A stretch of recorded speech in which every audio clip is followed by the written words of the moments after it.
All right, cool. Hey, everybody. Welcome to FML by Project Refit. Usually FML means fuck my life, but here at Project Refit means for my life. We are all about that, trying to change negatives to positives. And actually today is a special day. We have here with us former Navy SEAL Commander Jon Macaskill, who's also a mindfulness expert. And he is going to share with us his journey. And he's going to share with us a little bit of his story. And then we're going to talk a lot about mindfulness. And then we're also going to get you guys included as always. And we want to hear your thoughts on mindfulness as well. We want to see and maybe ask you times that mindfulness has helped you in your own journey. And then we're actually going to, before we jump in asking you guys, we're of course going to go through and get the boys, ask Dan, Chad, Wade, how, they maybe have used mindfulness in their life and maybe didn't even recognize that they used it, to help themselves. And of course, as always, we always give one big update with Project Refit a week. The big update this week is we got FNS Boatworks. They are going to be building out our mobile base. It's official. We have a professional company building our mobile base with us and for us. And we're going to be able to sit back and watch pros do it.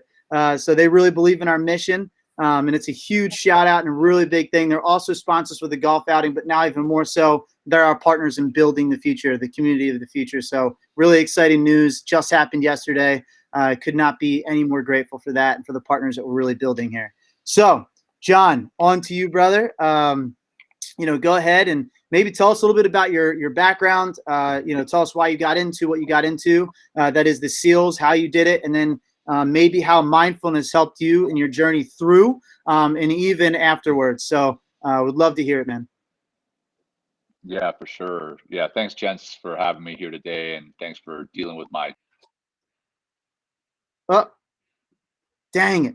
I was gonna have him go dealing with that. Thanks for dealing with. That's what he's been dealing with right there. Yeah, let's just get him right back in here. Yeah, he'll jump in. He'll jump in. Yes, more. We will spread the word for sure. And I'm excited to talk to Jon once he gets back in here about my number one rule in military operations is it never goes according to plan. As soon as you cross that line of advance, all plans are out the window, and that's proof of that right there. Jon is the man. I can promise everybody that once he gets in here, he's got a great story. Again, he was a Navy SEAL commander. Here he is. He's back. The boy is back. Here we go. I'm going to get him up here on stage. Man. Yeah. He's typical military op, man. That's right, dude. That's right. You gotta plan for contingencies. So apparently Restream doesn't work well on your phone, first of all. Second of all, it doesn't work well on Safari. So I switched to Chrome. So hopefully we will have all that junk figured out.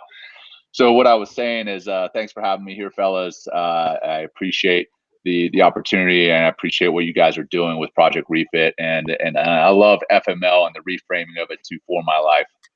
That's right. I see that I'm also on brand with the ball cap, so that's that's good. So I didn't even get the message, but it worked out real well. So, but yeah, man, thanks for covering for me in the drop there. So I don't know what you covered, but I'll just touch on a little bit. So Jon Macaskill, retired Navy SEAL, living out in Colorado Springs.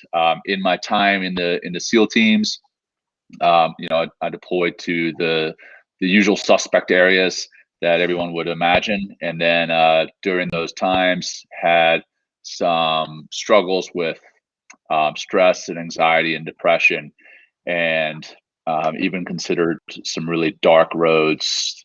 Thought about the fact that this place may be better without me, that I didn't deserve to be here, battled with some survivor guilt.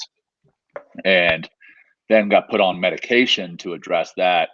And the medication did address some of the anxiety and the stress and the depression, but it also just numbed me to life in general. And the dark thoughts actually got more acute. So I really started thinking about taking my own life, and then finally sought some counseling where the counselor recommended practicing mindfulness and meditation. And I've told this story quite a bit, so forgive me if it sounds rehearsed. It's not rehearsed; it's just been told a lot. But I spoke with this counselor, and he recommended mindfulness and meditation. I laughed at him, and he showed me, some very high performing individuals, and he's like, what all of them have in common, and he's like, well, that they all meditate. And so I took that on because as a type A personality within the special operations community, you're always looking for an edge, whether that's an edge over your enemy or an edge over your buddy right next to you. And so I took it. I took this pill of meditation, and I started practicing for 2 weeks. Went back to him, and I was like, "Hey, man, it's not really working out for me." And he's like, "Well, you've only given it 2 weeks. That's like giving the gym 2 weeks. Go to the gym for 2 weeks, thinking that you're going to come out looking like Arnold Schwarzenegger," which we all know that's not the case. So went back and continued practicing just on a simple app that I downloaded on my phone. And about the 8-week mark, 9-week mark, I started to feel the difference permanently through my day. I was seeing things differently, experiencing things differently, communicating better, feeling more fulfilled, performing better. And the anxiety and stress was still there, but I was able to process it in a much more healthy way. And once I was noticing those changes, I was able to come off the medication. And I think there's a time and place for medication, but I think it's overprescribed. And I think that what I needed was this meditation and mindfulness. And those two terms are used synonymously a lot. They're not the same, but they are very, very much connected. Mindfulness is just a way of being present in the here and now, paying attention to what it is you're saying, what it is you're experiencing, what it is you're feeling, both physically and emotionally. So basically being present in the moment without any judgment. That's what mindfulness is. It's the old proverbial stop and smell the roses, right? That's what mindfulness is. So actually living life and experiencing life. Meditation, on the other hand, that's a practice where you actually formally set aside some time to practice being quiet and focusing on some type of anchor, whether that anchor is a mantra, your breath, a body scan, or some other anchor. That's what meditation is. And there's definitely overlap between the two, and there's complementary to one another as well. But practicing both of those, living mindfully and practicing meditation, I feel changed my life for the better, and quite honestly saved my life. So in that respect, it is for my life, FML. So that's how I got into it. Yeah, man. Nice. Nice plug. Yeah, that was good. Woo. That was professional. Yeah. So hey, that's what I do now. I feel it's a calling, almost an obligation to share these practices with as many people as will listen, because like I said, it changed my life, saved my life. So I want it to change and save others. That's absolutely beautiful. I actually, your story reminds me of a guy that came on to Project Refit's Buddy Check-In one time. It was a few months ago, and he came in a couple of times. He just was going through it during COVID, and he needed to get some shit off his chest. You know what he did? He told us his story about when he was actually over, I forget where, I think it was Afghanistan or Iraq, but it doesn't matter. Bottom line is he was in combat in some way, shape, or form. And this guy, he came back, and he kind of missed it, but he felt really angry all the time. And then he said I think it was his grandfather that said to him, like, "Hey, you gotta stop and relax sometimes," And he's like, and he kind of for some reason at that point, after hearing 1,000 times, the guy finally sat back, and he said, and by the way, Dan, I don't know if you remember him or not, but he was the one that we thought he was going to go off and be real bad. And we're going to have to maybe get him some The dude literally said, "You know what I did? I went outside, and I went out to the green grass, and I picked a fucking pretty flower, and I smelled it. and I really liked it. And the sky is blue and it's beautiful. He started yelling about how beautiful the world is. And like, it was the most incredible thing ever. But it was, remember that, Dan? Like, you and I were talking on the side, like, holy shit, was not expecting that at all. This guy's like loving. He was definitely throwing off some like aggressive vibes Yes, where aggressive. I thought it was going in a negative direction, but it was just aggression for the positive. Right. He was so aggressively loving. It was incredible. And it was honestly, right. It was honestly something I was like, my God, I love that. What a great, and it was great too, because he's talking about the grass, right? And he's talking about the flowers and the sky is blue and it's beautiful and recognizing everything around. He's grounding himself, right? And that's what you were mentioning that helped you out, John, right? Is that what you were saying? Like when you ground yourself? 100%, man. Yeah. Like what really like jumped out at me was I just had my daughter who's 4 years old now, but at the time she was like 3 months old, and I would wake up in the middle of the night to feed her, and all I would be thinking about is, hey, what I got to do the next day for work, or what I had screwed up the day before at work, or whatever. Basically, my mind was on work all the time, and I have this beautiful little 3-month-old in my hands. I'm not even paying attention to her. Then I put her back down in her crib, go back to bed, but I just lay there in bed, stewing about what I had thought about, what I'd screwed up or what I needed to do. And then after practicing mindfulness and meditation for a while, now she's like, 6 months old, and I'm sitting there feeding her a bottle, and I'm paying attention to her. I'm paying attention to the little noises she's making, paying attention to her little hand, reaching up and grabbing my hand, that kind of stuff. And then I would put her back down in her crib, having enjoyed that time with her, rather than, hey, the old FML, I'm having to get up in the middle of the night to feed my baby, which, that's a good thing. And then I would go back to bed and I'd fall asleep. I would actually fall back asleep. So I would be more well rested because I was paying attention to that moment. And that's, again, much like that guy smelling the flower that he picked and paying attention to the green grass and the blue skies. I was paying attention to the beautiful little miracle that was right there in my arms, and not worrying about the BS that had happened the day before or that was going to happen the next day. So I was able to get back to sleep. So yeah, wow. It's just being present. So we've talked about this before. I think it was the last one, James, the last FML, how it's, oh shit, hold on, motherfucker. Mindfulness, the topic, obviously. So I've said it. It's I feel like people suffer from the depression, the anxiety, the PTSD. One of the main reasons is because it's so unidentifiable. What's causing what's causing it, for whatever it is. So I've been in therapy since 2016, and I think within the last year, maybe, I've started realizing I've lived in the past or in the future. I don't live in the moment. It's just not something I do. So I can't recognize happiness in the moment. So 2 weeks, 2 months pass. I'm like, oh, that was a nice time. But in the moment, I'm thinking of some other fucked up time that wasn't nice.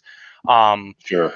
Where now, I don't know if it was just naturally through the therapy process. I haven't really, my therapist and I haven't really focused on mindfulness. That wasn't one of the topics. I just think it just through therapy, it's naturally come that I am being more mindful. Meditation, I've tried, but my brain's too everywhere for it. I can't really find an anchor yet. But the mindfulness, I think it's definitely, I think that is one of the, not cures, but definitely one of the main tools you can use for depression, anxiety, PTSD. Because once you start seeing, like you said about your daughter, you notice the intricate things, the very small but immensely powerful details, things that stick with you for life. You're missing them when you're living in the future or the past, but when you're living in the moment, I feel like that opens up more doors to you then focus on why you're feeling the way you're feeling when you can focus in the moment. Yeah, that's my TED. Yeah, 100%, man. I love it. So yeah, you're gonna be next to Brene Brown next, man. So that a couple statements you said there that jumped out at me. One is that you're not a person who can meditate, and everybody can meditate. And I'll tell you, I haven't found my anchor yet. Right. Yeah, exactly. Perfect. So yet, that's the operative word. But I was right there with you, man. I sat down the first time, I had my phone next to me, and I was like, hey, I'm this big, bad, hairy, scary frog man. I'm going to download a 1 hour meditation, sit down and meditate for an hour right off the bat. And like within like 30 seconds, my mind is all over the place. And I was like, you know what? F this. I can't meditate. And then I was like, okay, well, what am I trying to do here? I'm trying to jump into too big a meditation too soon, too deep a meditation too soon. So I started doing like 2-minute breathing drills, like, just some, it's called box breathing. Like you breathe in for 4 seconds, hold it for 4 seconds, breathe out for 4 seconds, breathe, hold it for four, and just do that 4 or 5 times. Just starting simple, because again, another gym analogy here. If you try to walk into the gym and jump under 300 pounds on the bench press, and you haven't ever worked out before, you're going to walk out of that gym and say, one, ow, that hurt really bad when it caved my chest in. The next thing is you're going to say, you know what? I'm not a bench press guy. I can't bench press, because you started too hard, too heavy. Same, another analogy is the marathon, right? You don't jump into a 26.2 mile run right off the bat. You start with a 5-minute run and work your way up slowly if you've never run before. So if you've never meditated before, start with something simple. Start with like a 2-minute meditation. Get a couple wins under your belt. Start thinking, you know what, I can do this, and then you build upon that. The next thing you talked about is you weren't able to enjoy the moment because you're constantly thinking about the past or the future, and that's kind of how we're wired. Is we think about the past and the future because we want to plan for the future, and we try to learn from the past. Well, all too often what we do is, instead of learning from the past, we repeat it, because all we do is ruminate about the past, and we start beating ourselves up, and we start being negative about what we've done, and say, you know what, I'm just a fuck up. And that's just wiring your brain to think that way, and then you actually start living that way. There's a negativity bias that we all have in our brains. That's how we're naturally wired to protect us from threat. So, and it's very strong amongst veterans, very strong, because that's, hey, we were wired to assume that there's an enemy around the corner, because if we assume there's an enemy around the corner and there's not, we live.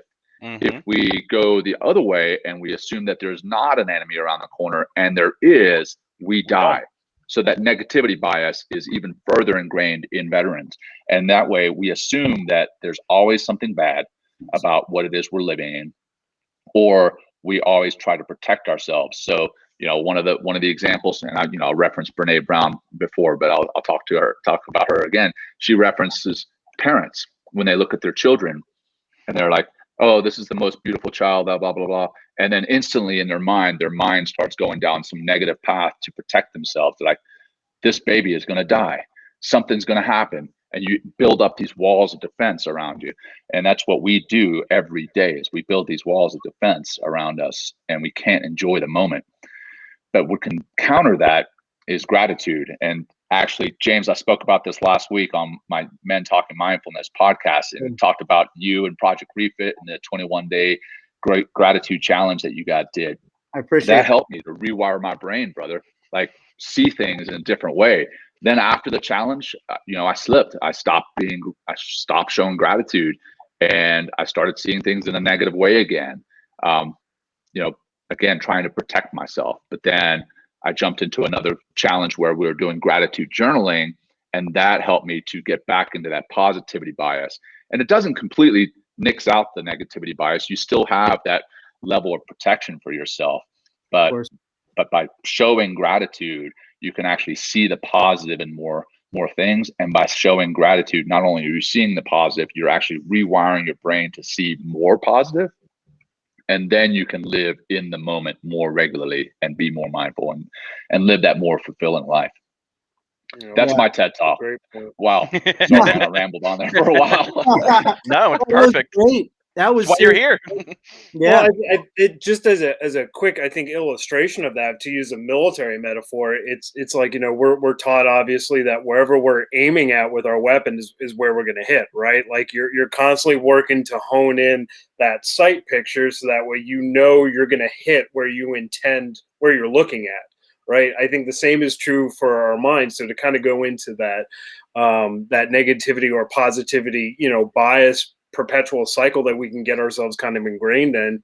That's the one thing, like every single day I start and end my day with positive motivational videos, and it sounds completely corny, but like the beginning and the end of your day is the most impressionable period of your brain. And so if you can have yourself in a position where you reinforce at the start and the end of your day some kind of positive thinking, I have found it to help me focus on the things that I can do today, because I can't do anything about yesterday. That's already happened.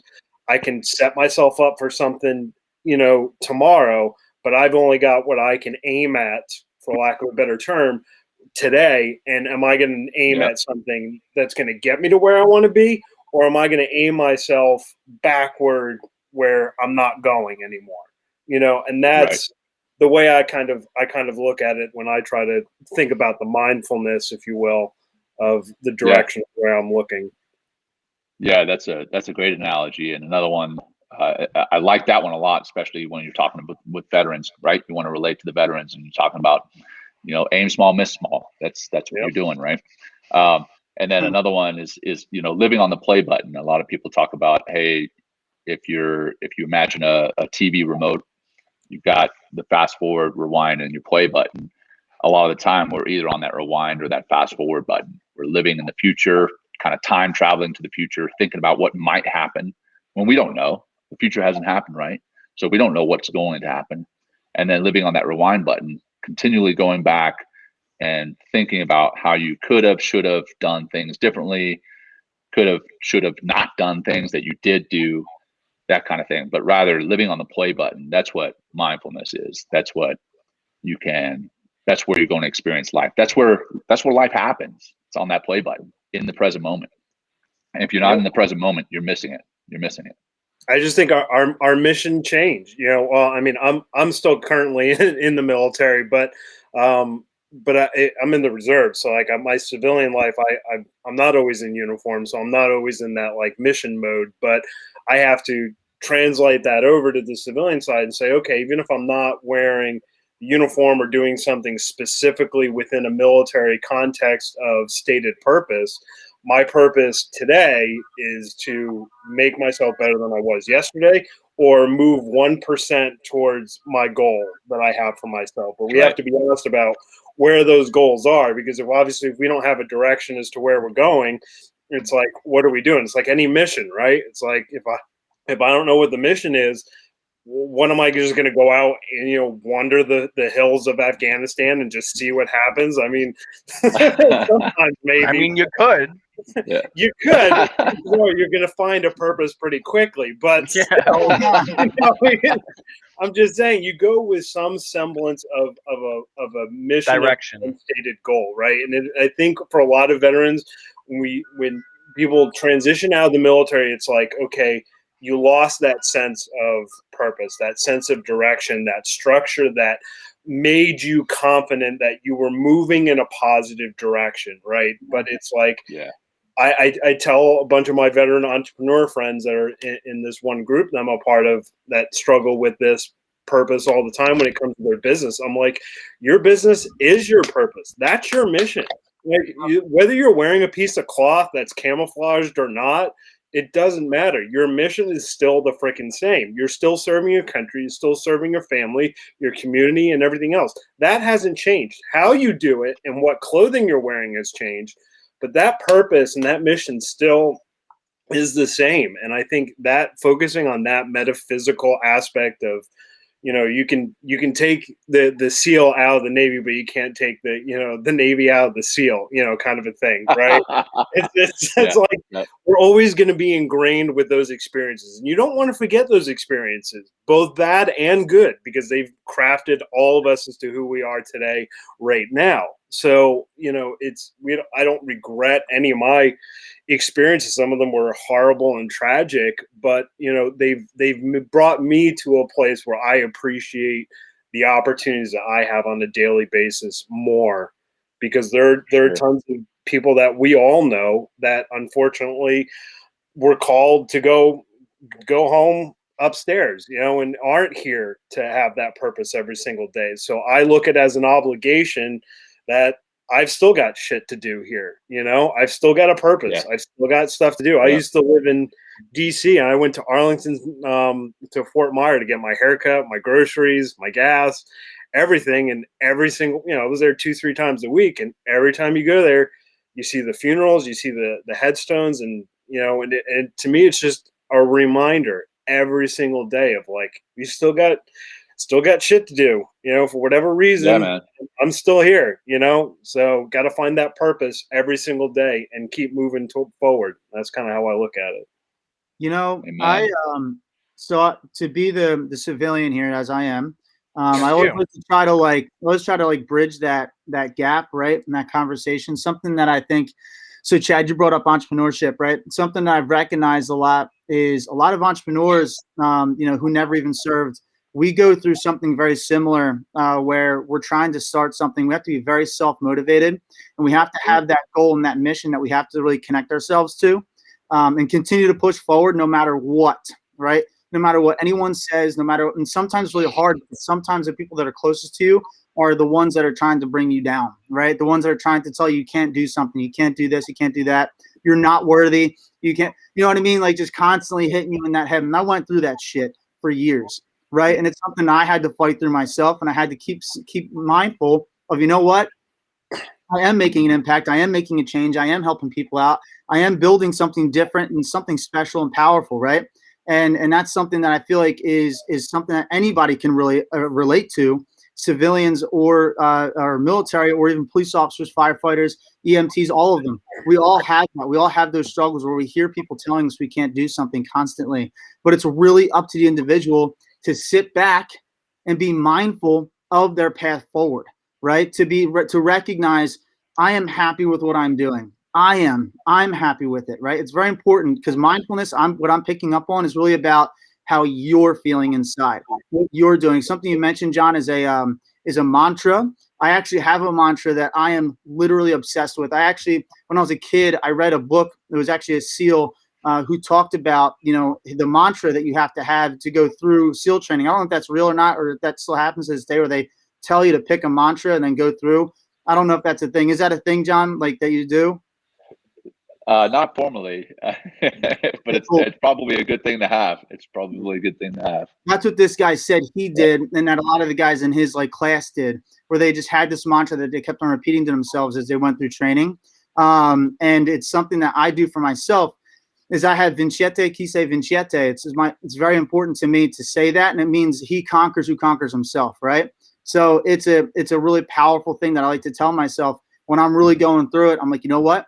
Vincete, chi se vincete, vincete, chi se vincete. And I say it all the time, just going through my head, so that I can really push myself forward, because I'm conquering myself. I'm conquering what's happening inside of me to be able to continue forward, right? So that's really what has pushed me, and I know that it can help out tons of other people hearing these kind of testimonies, like your own testimony, right? So you're talking about how you went through depression. You, a fucking Navy SEAL, right? A guy that went through some of the hardest training in the goddamn world, if not the hardest training in the world, right?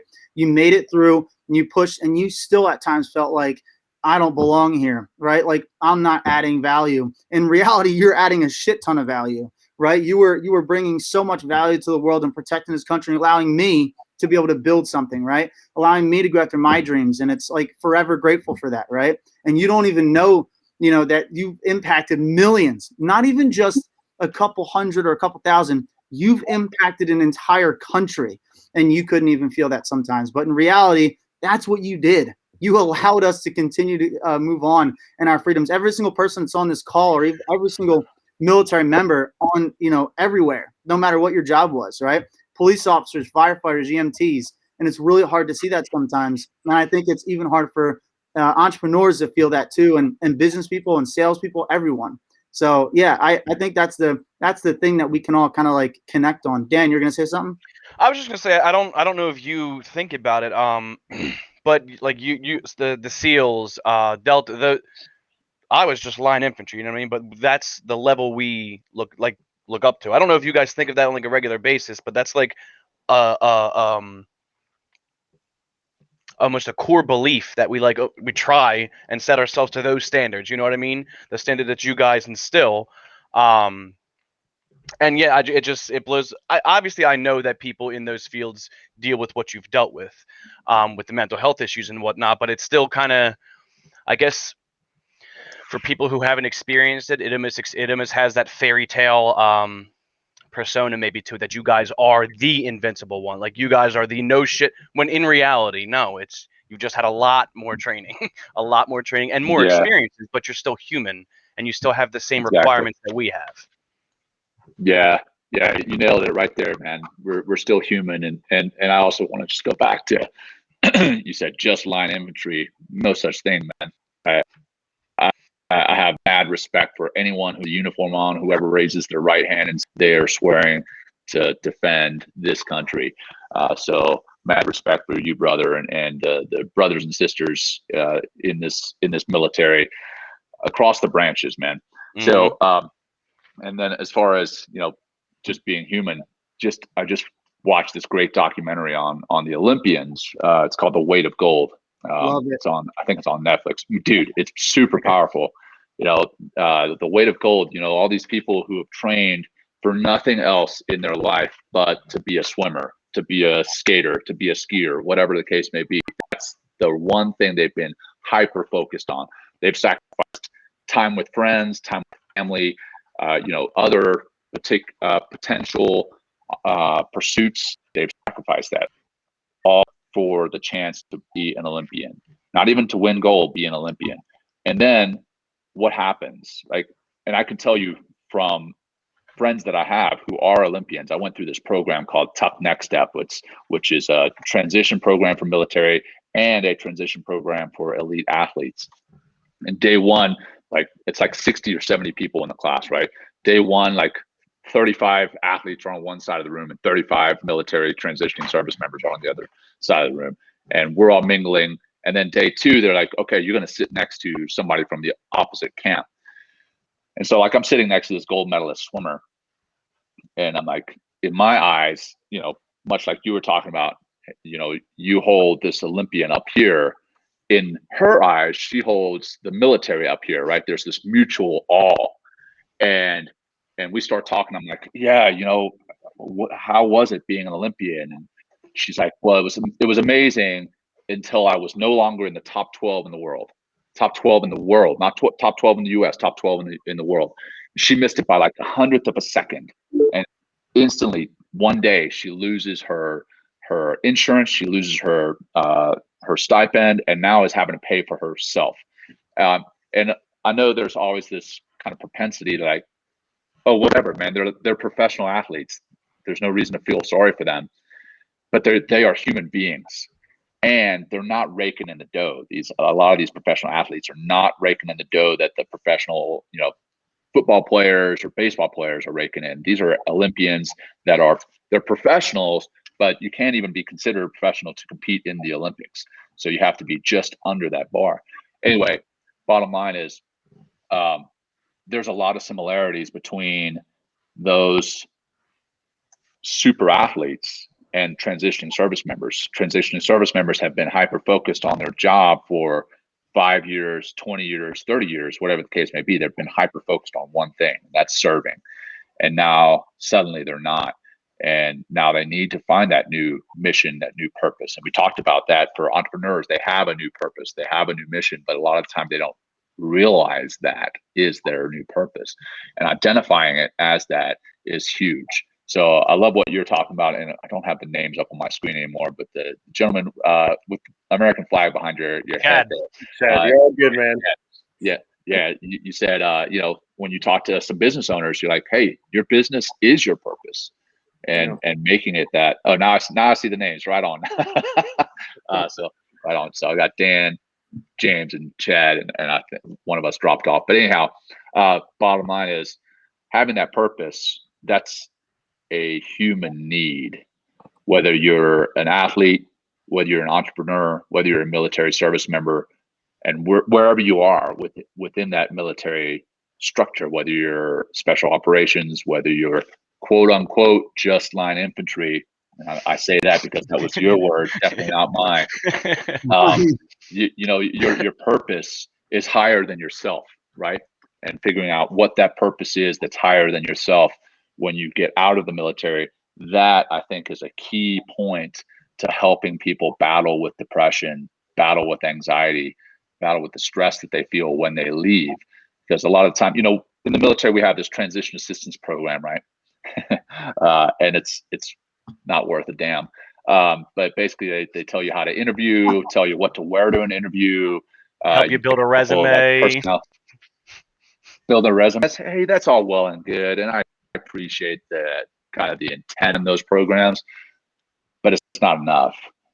We need to really reset people mentally and allow them to do some of that really deep and uncomfortable introspective work so that they know who they are when that uniform is hung up. I mean, literally, my closet is like, I don't know, 60 feet that way. And when I hung up my uniform, literally for the last time, and I'm like, I'm never going to put this uniform on again, not in a, you know, an official capacity. That hit me pretty damn hard. And to know that I'm Jon Macaskill, sure, being in the military is a part of who I am, being in the special operations community, that's a part of who I am, but it's not all of who I am. And who else am I? What else is in there? That's what people need to do, is they need to really take a look. And that comes full circle back to these contemplative practices of mindfulness and meditation. If you don't take the time to be quiet and be with yourself and understand who you are, you're never going to find those other pieces of your identity, those other pieces of your purpose. So that's so there you go. I love so that. important that you say. Like that's one of the things that I tell a lot of my soldiers who, when they come off their first, particularly if it's their first deployment, and because they're reservists, like you're constantly switching on and off that civilian military like mindfulness. You know, you just flick the switch on and off. And some people it's easier, and some people it's harder to do. But one thing when I get my soldiers to come back is I tell them, I ask them, like, legitimately, okay, now that you're back and you've had this experience and you've gained, you know, this perspective on different things, because I think we can all agree that when you're in the military and you've deployed and seen some combat, like, people ask what it's like, and the way I try to explain it to people is I tell them, like, you see the two extremes of the human spirit. You see the most evil, horrific, disconnected things that Quentin Tarantino could not come up with on his best day, right? But at the same time, you see the complete opposite end of the most sacrificial, loving, compassionate, dedicated side to something bigger than yourself. Like, to me, there's no other experience that gives you the two extremes of the human spirit more than a combat situation. That's just me. Yeah. But I try to tell them that, like, when you come back from that, how do you use that in achieving the goals that you want? But you have to be honest about what you want, right? Like, you're not going to get out of life what you don't ask for. So you have to come back and ask yourself those questions of, like, what do I really want out of life now? You know, or how am I feeling? More importantly, why am I feeling the way that I am? And I think go back to that mindfulness. I've constantly, and James and Dan know this through our Project Refit buddy check-ins, like, if I come on there and I'm struggling with something, I'm constantly asking myself, why do I feel the way that I do? Yeah. Right? Like, no bullshit. Why am I angry? Why am I upset? Why am I confused, distraught, whatever the feeling is?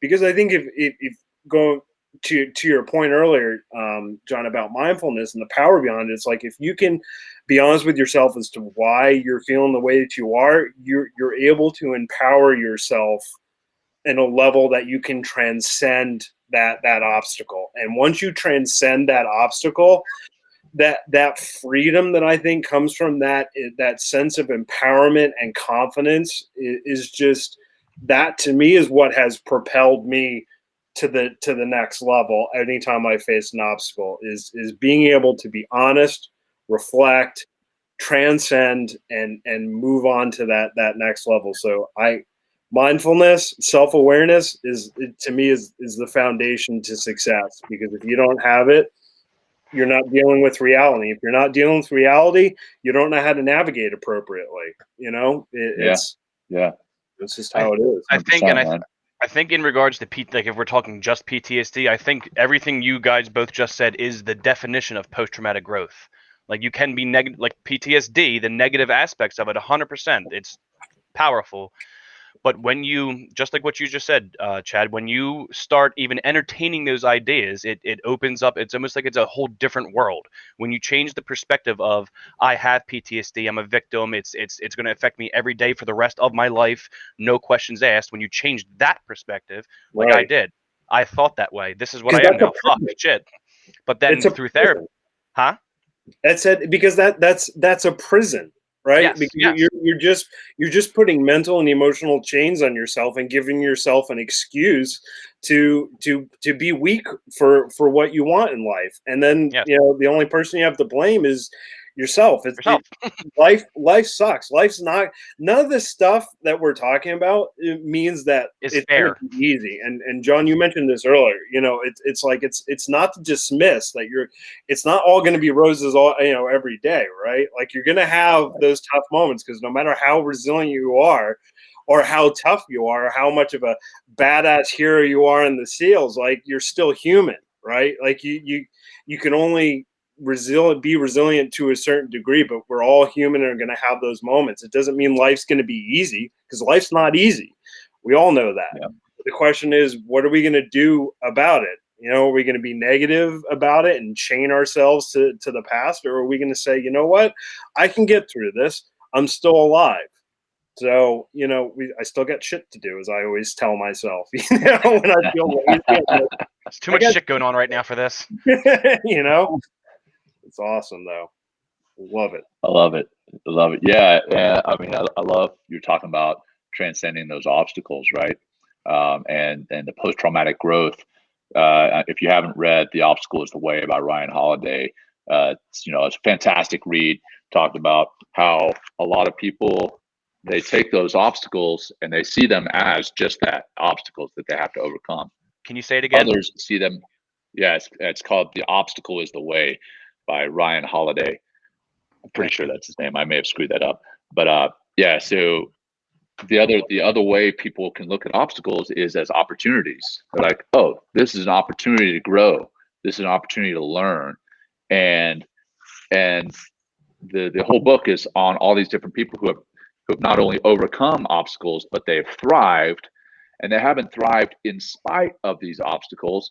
They have thrived because of these obstacles. And that's where I think a lot of military members, veterans can look back and be like, you know what? Yeah, I saw and did some gnarly shit, right? But how can I grow from that? How can I be a better person for that? Hey, you know what? I don't want to ever see some of that stuff on my homeland, right? So I'm going to work in a new capacity to keep that from happening here in my homeland. I can appreciate the small things in life because I have those small things, right? I'm not in a place where I don't have things. I don't have freedom. So, when you're cruising around in Iraq and Afghanistan, I mean, I remember clearly little children coming up to us and asking for candy or bottles of water, and they had little Santa hats on. And I was like, damn, they don't have jack. Being happy over a pen. Being happy over a pen, right? Right. And here we are coming back to the States, and we take so much for granted. So, what is that obstacle? The obstacle is that we've seen some gnarly shit. What can we learn from it? Or what we can learn from it is that we appreciate when we're not in that gnarly situation, right? So what's the obstacles that we can see every day is depression, stress, anxiety. How can we become better having gone through that? Well, teach others how you overcame it. Maybe you overcome a stressful situation. You take a step back, you look at it, you're like, okay, this is what I did. And now I can teach others how to handle stress. So you've always got to look at the obstacles, not only as obstacles, but as opportunities to grow, learn, and thrive.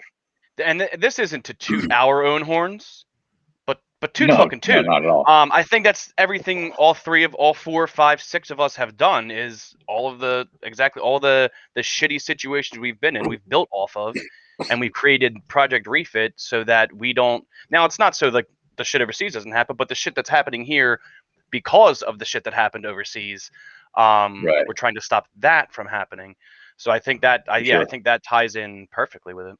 Yeah, well, that's the purpose of it. I mean, that's actually- why we give the permission for people to like that's one of the things I love about the buddy check-ins that we do on a regular basis, is because I think when others see us talking about our issues and transcending those obstacles and turning them into opportunities, for ourselves, because growth is found outside the comfort zone. We all know that, going through military training, right? So it's like when we do that, I think a lot of other people see that, and it gives them a path and almost permission, if you will, in themselves to transcend that, and be empowered to make that path. At least that's what I think some of the goal is. Correct me if I'm wrong, guys. No, I agree with you, and I think you're right. I think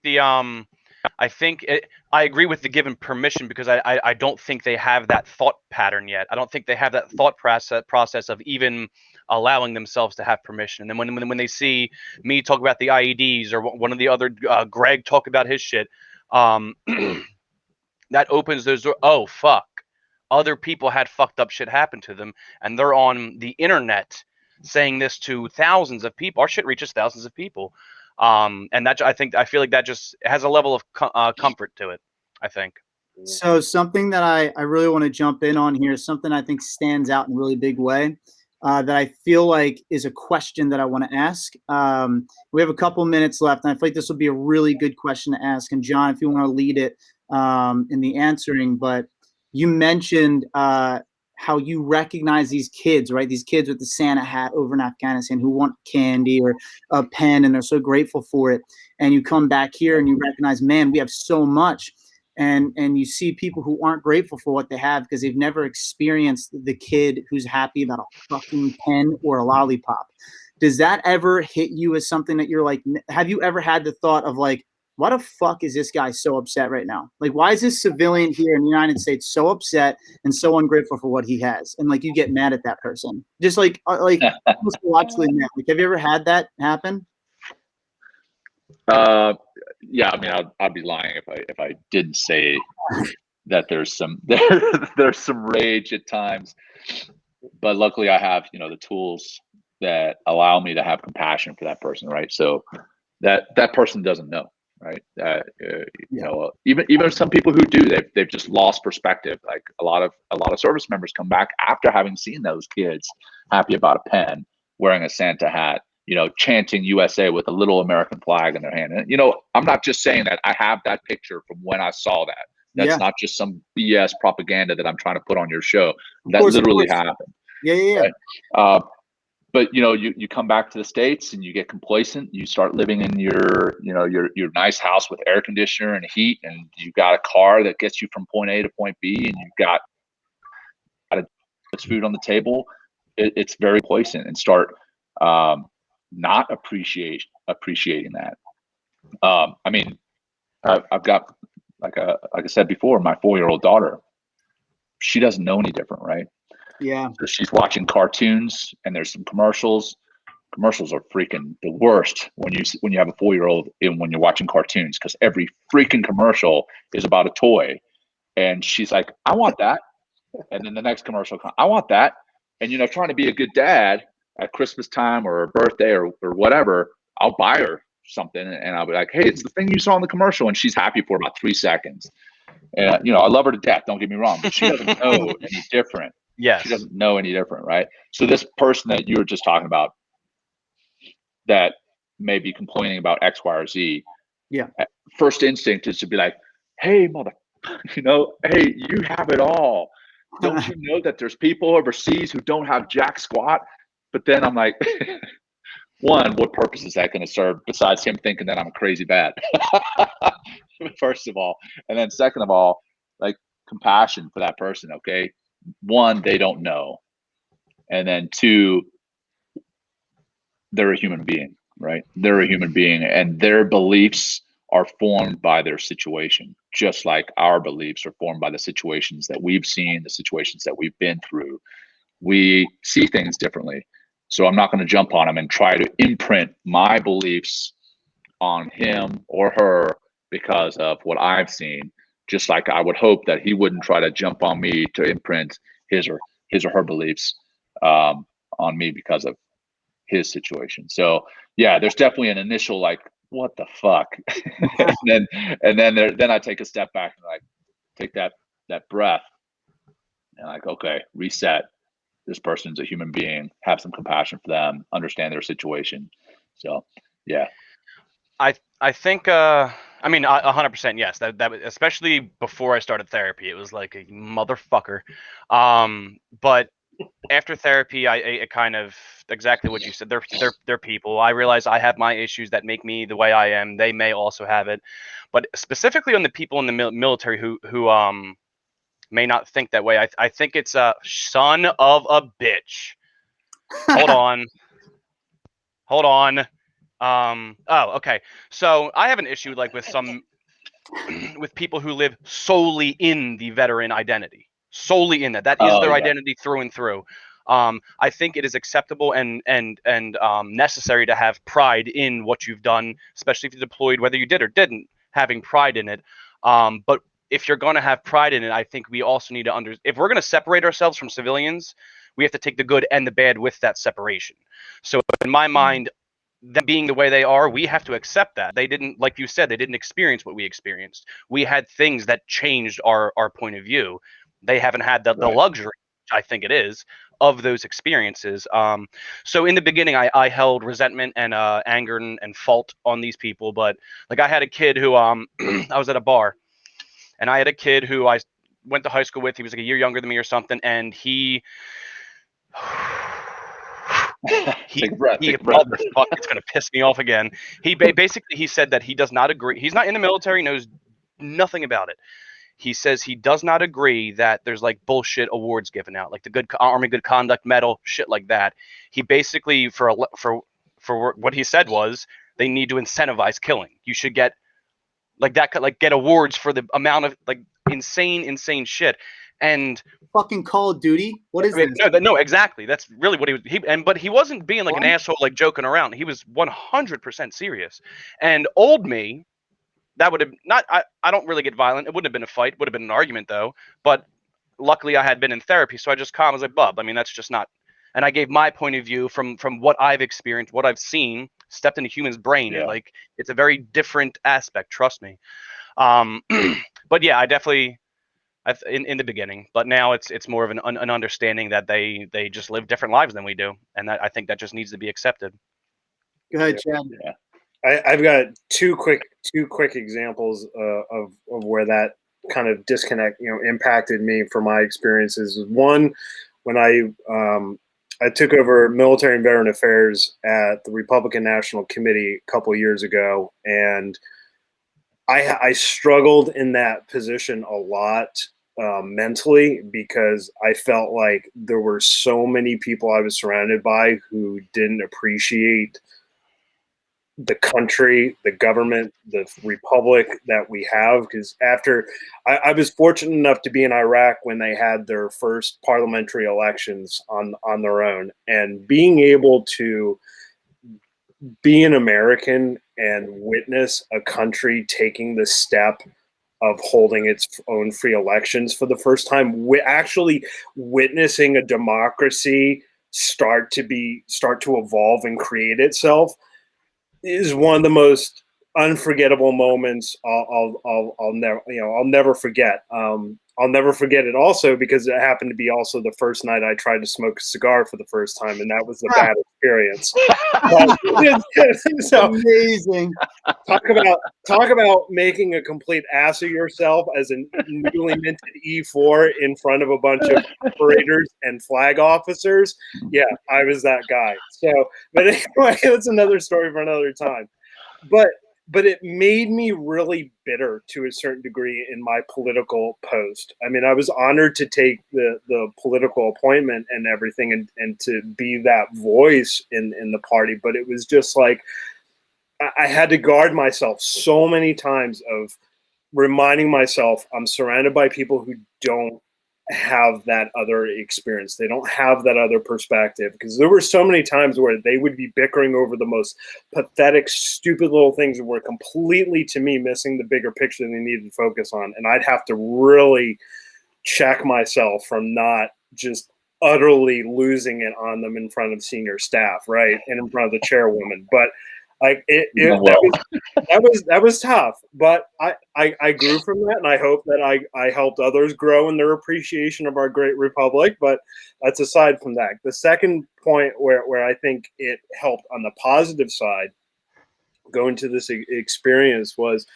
when Hurricane Sandy hit here in New Jersey, and I went with my uncle, who's a fireman, and we went to a couple of the communities, and I spent a week up here in New Jersey just working on relief efforts and seeing these people, who obviously had lost their homes. They had lost everything. We didn't have power up here for 2 weeks. There were people who, they were used to having that air conditioning, that regular access of food and resources at the grocery store, and all the comforts of first world life that obviously had suddenly been taken away from them.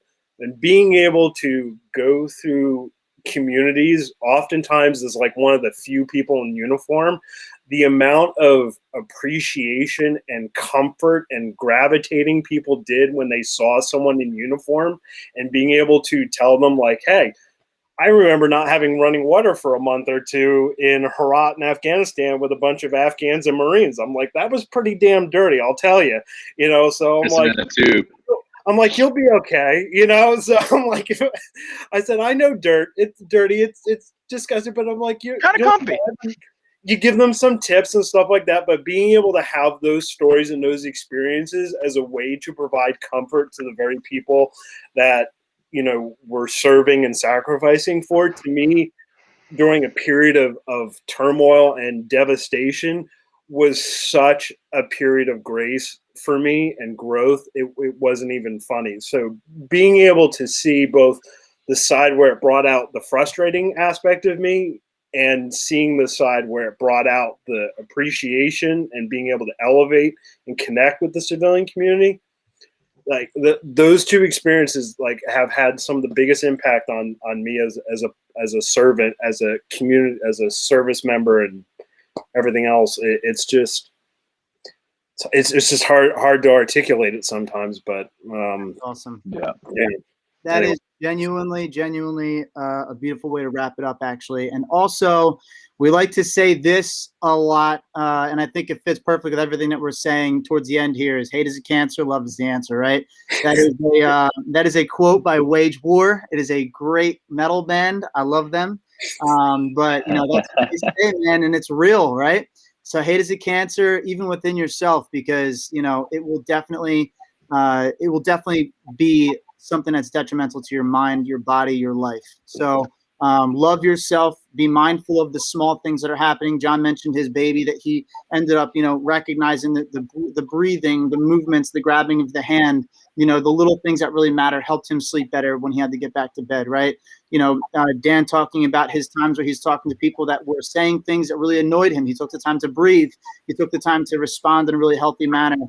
Chad talking about the times of people going through devastation. He recognized his own experiences really helped him be able to push through and help them, actually being mindful in those situations and recognizing it. And even for me, I didn't really share anything regarding my own mindfulness of how I had done it, but I did a little bit, actually, with, how I was getting told I can't do something for so long. And I was able to fight through, and I just recognized one day it's not them. I mean, it's not me, it's them. It's their thoughts. Has nothing to do with me. I just have to execute, and I have to move forward, right? And I have to show up every day. So, hate is a cancer, love is the answer, I think, is the best thing that we can throw up here. I love to try to plug that anytime I get, because I love that quote. So with that, thank you, everyone, for tuning in to FML. Remember, it means for my life, not fuck my life. Turn the negatives into positives. Let's go. That is by Project Refit. Everyone have a good night and day and whatever week. See you next week.